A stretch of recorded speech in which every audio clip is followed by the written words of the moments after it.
Once upon a time, the chess world was ruled by two names, Garry Kasparov and Viswanathan Anand. These two players, or legends, have faced against each other in world championship arenas, defined a generation, and left behind games that has changed the way millions understood chess nowadays.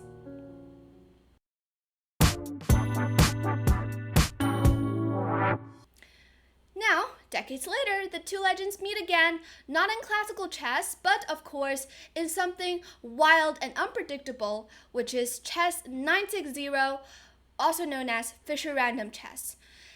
And this is where every game begins with chaos and the back rank pieces are all placed randomly.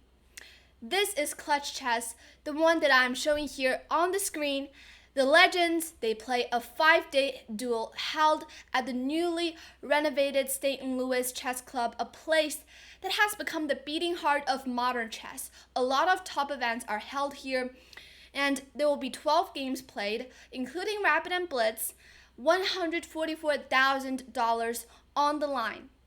But of course, it is not just about the prize money. Each day, the stakes rise, with every win even more, worth more than the very last day. For example, if you win a game on the very first day, you gain $1,000 for that game, and on the second day, if you win another game, you gain $2,000, and etc. So, and every draw, it will be rolling the price over, building tension until the final showdown. Even before the first move, drama has already happened, where we have Garry Kasparov's arrival in St. Louis. He kind of was delayed. He delayed his arrival. Anand, calm as ever, waited for his old rival, and when they finally sat down, across the board, action started, and the room just felt silent. So here, this isn't, of course, a battle for rating points or like titles. Well, they are already super grandmasters, legendary players, but this is also, of course, something that is much deeper than we could understand. It is a reunion of eras. They have played against each other 30 years ago in the world championship, and a reminder of what made a lot of people fell in love with this great game. And today we're going to be taking a look at a game that was played by these two legends. In the very first day, well, the time I'm recording this video, day 2 is about to start their games. But day 1 has finished with a lot of drama and chaos. They played 4 games. In the very first 2 rapid games, it ended in draws.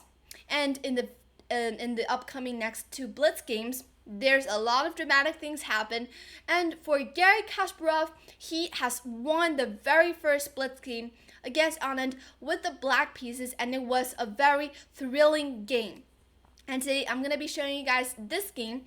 Of course, it is not easy to win, and there's still 8 games left. Anything can happen. There are a lot of supporters for Anand, also a lot of supporters for Garry. Well, in my opinion, I somehow support a little bit more of Anand because, well, that's my own opinion, of course.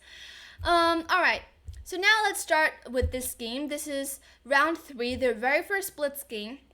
And Anand here, as you can see, first of all, at the board, the back rank pieces are all placed randomly, and this is 5 minutes plus 3 second each move increment. Anand here starts with the move e4.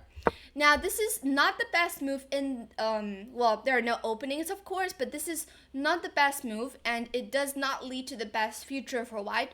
Instead, it is better for white to push this pawn further to g4 or e3, like these moves. The problem with e4 is that it blocks this diagonal for the h1 bishop. That might be a slight problem. And here, Garry plays this move e6.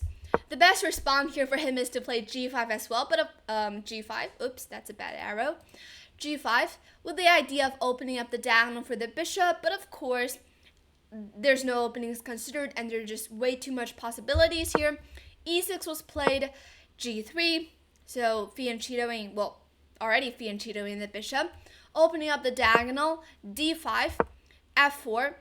So Anand here is actually playing a lot of pawn moves in the, well, Like he is already gaining a lot of space, playing really actively in the center. Here Garry plays the move d takes e4, Vishy plays bishop takes e4, g6. And sometimes it's really tricky because, as we can see here, normally these h-pawns are protected by the rook, which would be on h8 and also a8 if it's in like standard chess, but unfortunately it is not here, and there's no one defending the h7 pawn. So here white is actually going for this really tricky idea with winning a pawn immediately with bishop takes h7. So here Garry plays the move g6 to blockade the bishop. But the problem for that is that this light square bishop won't have a bright future on this side of the board, and these dark squares might be a little weak. And here Vishy responded with knight c3, developing his piece, bishop c6. So Garry is trading off the bishop for this really active one on the e4 square. And here bishop f3, knight e7, bishop f2. So Vishy is first of all developing his two bishops and putting them on open diagonals. Knight f5, whereas for Garry, he is trying to maneuver his knight maybe to the d4 square. And here Vishy plays the move queen e2. Probably it is better for him to gain a small tempo with bishop c5 first, and it depends, like the rook can go to e8 or g8, and then here, for example, then queen e2, but bishop, like queen e2 immediately also makes sense, of course. Queen e2, knight e4, but the problem is that here the knight gets to jump in, and you have to take queen takes d4 and long castle here. So it's always very interesting and tricky to castle when you're playing Fischer random chess because you have to get a lot of pieces out of the way before you do so. So here long castle was played, and here Garry plays the move short castle. But as we can see here, the eval bar just suddenly went up in white's favor because probably I think what the computer is thinking is that these dark squares once again is a little bit weak. And for white, the best move here for Vishy is to go for the attack immediately with h4, and it turns out that white is going to be slightly faster than black's attack on the queen side.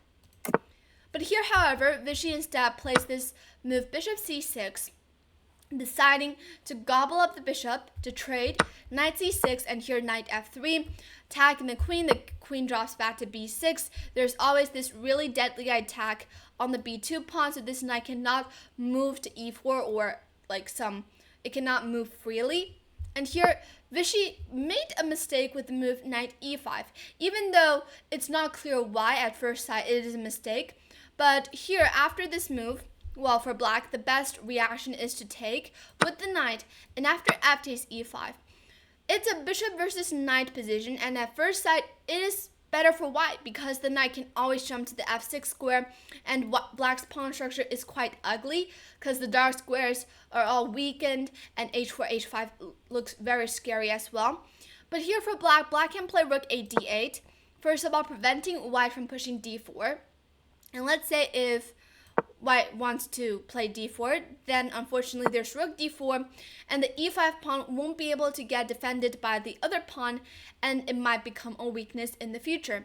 But of course, knight takes e5 is a move that needs a lot of calculation and the correct evaluation of the following up position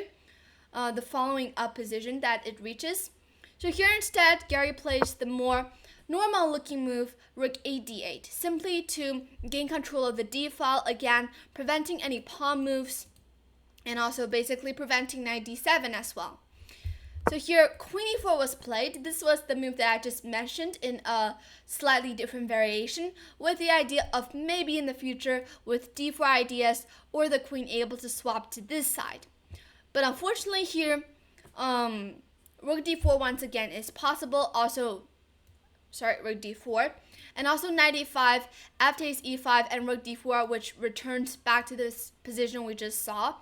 But unfortunately here Garry plays the other move f5, which is not bad, but makes the position more complex due to the fact that it changes a lot the pawn structure. Now black also has a weakness on e6.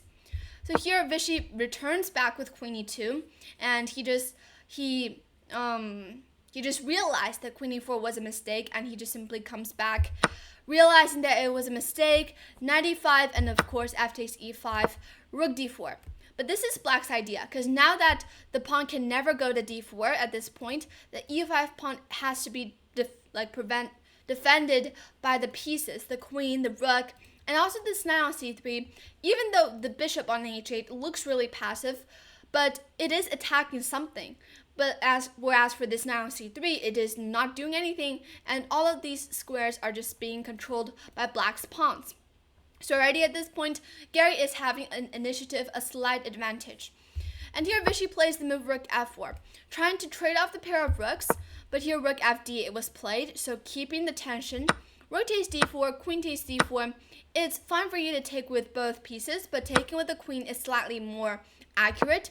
Rook e1 defending the pawn, and as we can see here, even though as we can see black's pawn structure, it looks a little bit like floating and not so sure, but the e6 pawn can always be defended by the king, and it's impossible for white to get into black's position, whereas for black, the bishop and the queen works perfectly on attacking the e5 pawn, and also the rook and the queen are putting pressure on the d2 pawn. So here white is in a little bit of trouble already. c6 was played, queen e3, bishop g7, queen takes d4, rook takes d4, and at this point, even though the queens are off the board and it might be slightly safer for the white pieces, but still there are a lot of problems like how to get the king out, how to defend the e5 pawn in the future, and how to activate the knight. So here, Vishy plays the move d3 with the idea of maybe getting the king out. Here, g5 was played, which is a move that is given a question mark here, but the moves that the computer suggests are quite unhuman-like moves, not moves that we usually think of, like what does rook d7 do, king f7 makes a little bit sense, but rook d7 and rook d8 are also the two moves that are mentioned in the top 3 choices. So I think g5 is a move that maybe it's not in favor of the computer, but definitely in human eyes, it's a move that comes to our mind very quickly. So g5 with the idea of maybe in the future h5, h4, definitely not f4 because it gives the knight the idea to jump to e4 to activate. So here a3 was played. What did Vishy miss? Well, he missed his chance with this move, not so easy to see of course, but the move knight e2.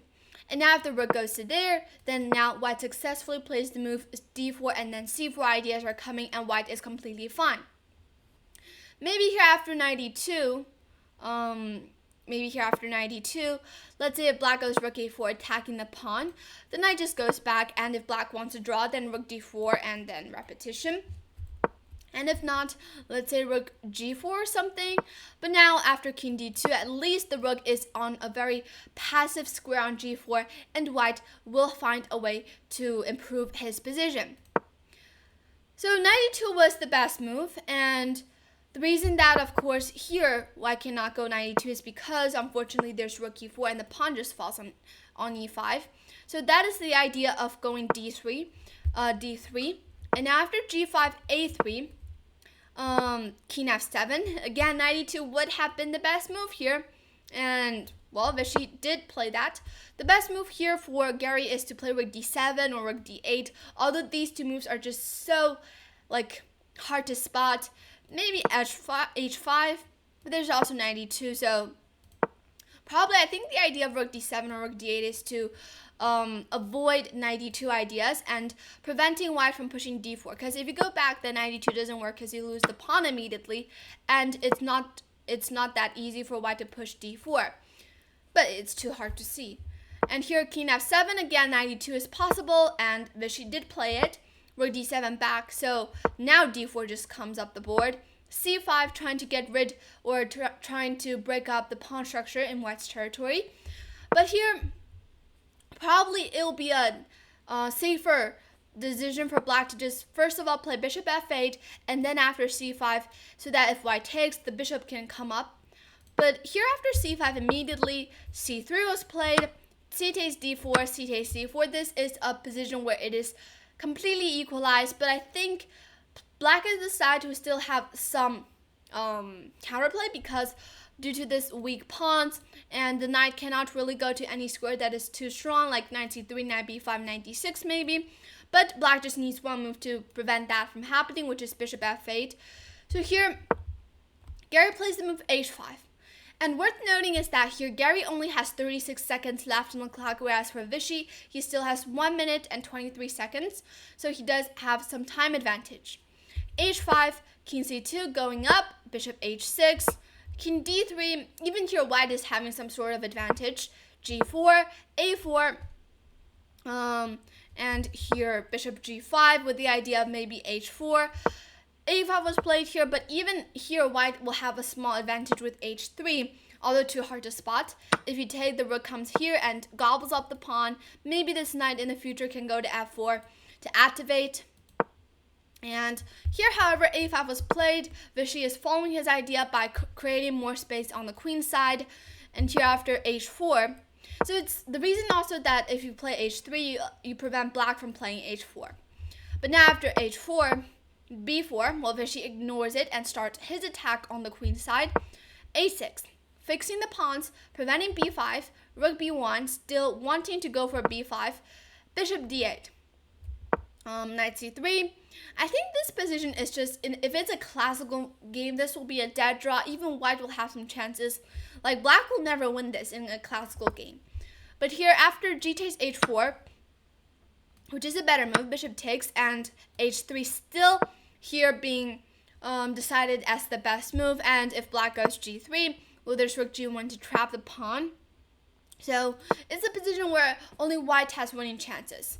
But here after knight c3, with the idea of maybe knight a4, knight c5, or b5 ideas. Here king g6, knight a4 of course, bishop e7, knight jumps in, bishop takes, pawn takes, f4.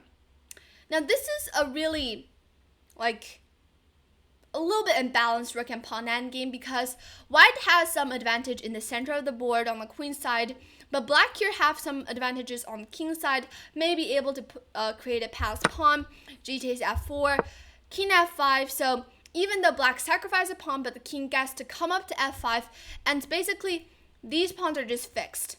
And black kind of built a fortress. Maybe the only way for white to play is c6 and then just comes in with the rook, but it needs a lot of calculation. King e3, first of all, defend the pawns.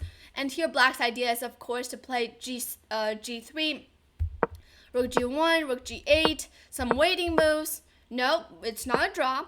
If you play rook g1, maybe Garry will agree to a draw, because if he plays g3 now, unfortunately, white will be winning after king f3. This pawn endgame is winning. And let's say you just wait back and forth. Takes.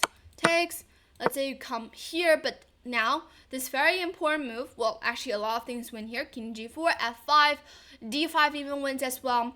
So here, of course, I think if Vishy were to play rook g1, it will be a draw. But unfortunately, he decides to go for a win with d5, e takes d5, only move, and rook b6 going for counterplay. But of course, this is also a risky decision.